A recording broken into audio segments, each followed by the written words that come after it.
माध्य के सापेक्ष हमें निकालना है। और यहां मैंने जो उदाहरण लिया है वो सीधा वर्ग अंतराल का लिया है। वर्ग अंतराल के द्वारा हमें माध्य विचलन निकालना है, यानी ये सतत बारंबारता बंटन हो गया। तो सबसे पहला काम इस सतत बारंबारता से x पता करना। तो इसको हमें कैसे करना चाहिए मैं आपको पूरा इसका विधि बताता हूं। सबसे पहले आप यहां पर जैसा प्रश्न में दे रखा है प्राप्तांक या वर्ग अंतराल भी लिख सकते हैं। और ये है आपका 10 से 20, 20 से 30, 30 से 40, 40 से 50, 50 से 60, 60 से 70 और 70 से 80। ये आपका वर्ग अंतराल हो गया। अब आपको f यानी बारंबारता दे रखी है। बारंबारता में 2, 3, 8, 14, 8, 3, 2, ये आपको f। अगर आपको वर्गंतराल दे रखा है तो सबसे पहला काम हमारा होता है x निकालना। और x निकालने के लिए जो असली विधि है वो क्या है, निम्न और उच्च दोनों सीमाओं को जोड़ करके 2 का भाग लगा देते हैं। 10 और 20 का जोड़ 30, 30 का आधा किया तो 15 आ गया। लेकिन अगर आप थोड़ा सा ध्यान करें तो आपको एक और सुविधा हो सकती है। इस जो आपका उच्च सीमा है इसको ध्यान से देखें तो सभी में समान अंतर है। अगर ये सभी में समान अंतर हो तो इसके अंतर को पता कर लें। सबसे पहला काम, अगर अंतर देखा तो 10-10 का अंतर आ रहा है, इस 10 का आधा कर दें और 10 का आधा करने के बाद आप जो निम्न सीमा है इसमें जोड़ते जाएं तो आपके पास x अपने आप आ जाएगा। लेकिन ध्यान रखना, सावधानी क्या रखनी है, ऐसा ना हो कि यहां सभी में समान अंतर नहीं हो।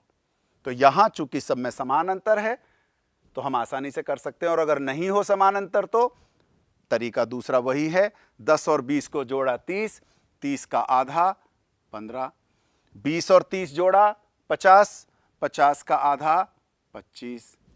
लेकिन अगर मुझे सारा बराबर अंतर दे रखा है तो 10 का अंतर है, 10 का आधा हो गया 5। निम्न सीमा में 5 जोड़ते जाओ और लिखते जाओ।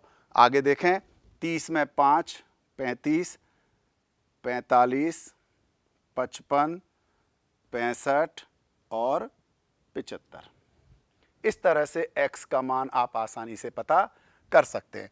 अब f और x मालूम है।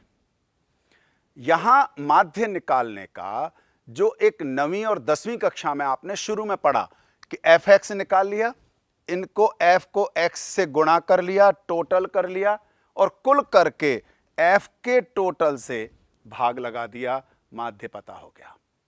लेकिन अगर ये समान अंतर चल रहा है तो एक और विधि जो आपने 10वीं क्लास में पढ़ी है, उस विधि से अगर आपने माध्य निकाला तो आपको बहुत आनंद भी आएगा और आसानी से बिना ज्यादा गुणा भाग के आप माध्य निकाल सकते हो।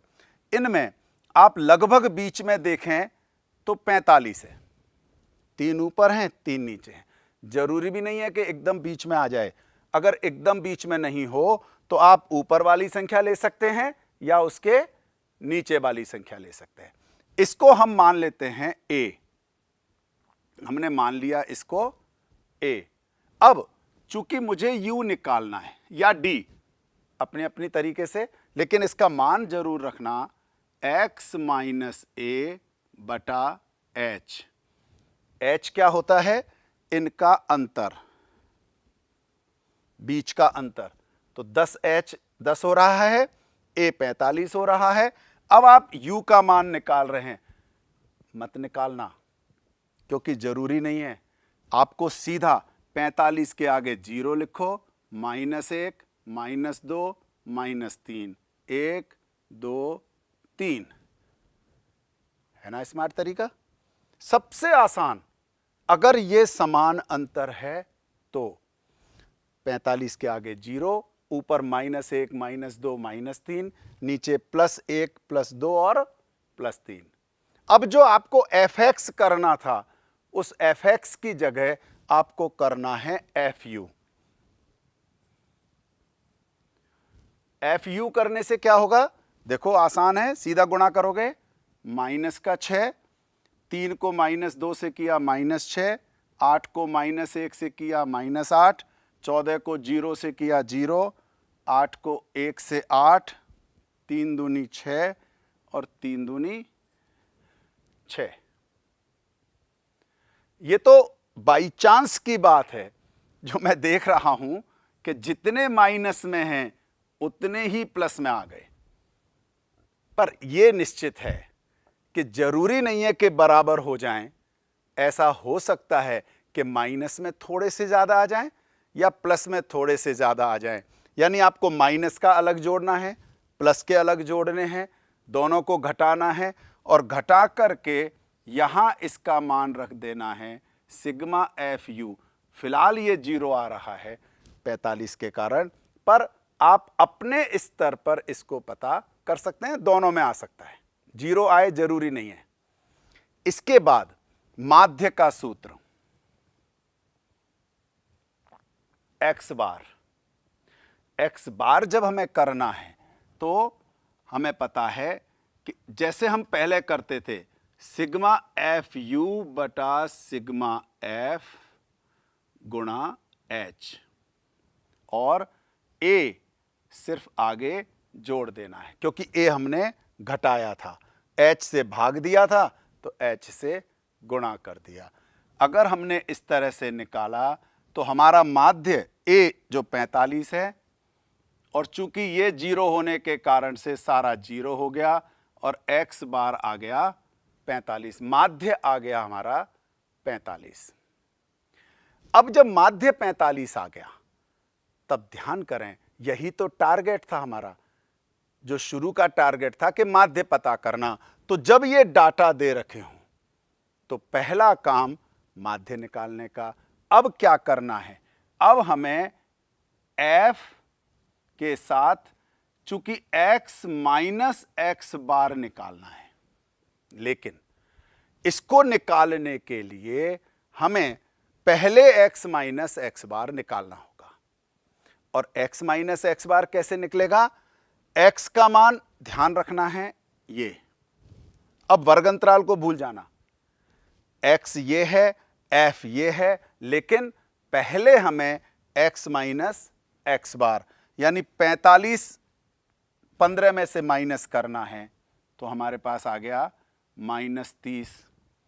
फिर हमने 25 में से किया -20, 35 में से किया -10, 45 में से किया 0, 55 से किया 10, 20, 30।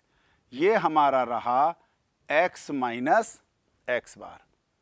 इस सब को जब हम गुणा करेंगे f से, f का मतलब 2 से, 3 से, 8 से, 14 से, 8, 3 और 2, इनसे गुणा करके हम जब इन्हें जोड़ देंगे वह हमारे पास वो डाटा आ जाएगा कि x माइनस x बार f से गुणा हो गया।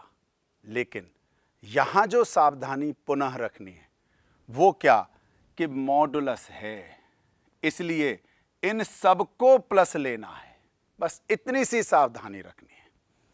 सूत्र में मापांक है, निरपेक्ष मान है, इसलिए इसको मॉडुलस में लेना है, f से गुणा करना है।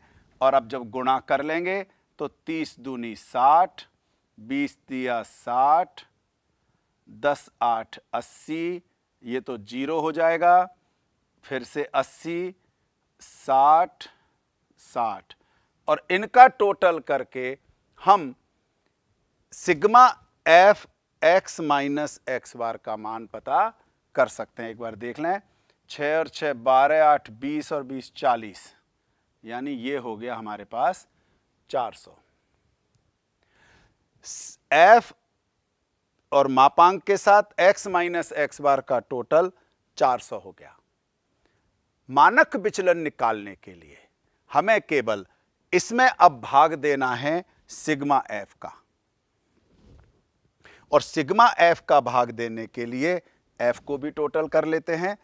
2 और 3 5, 8 13, 4 17, 27, 8 35 और 5 40।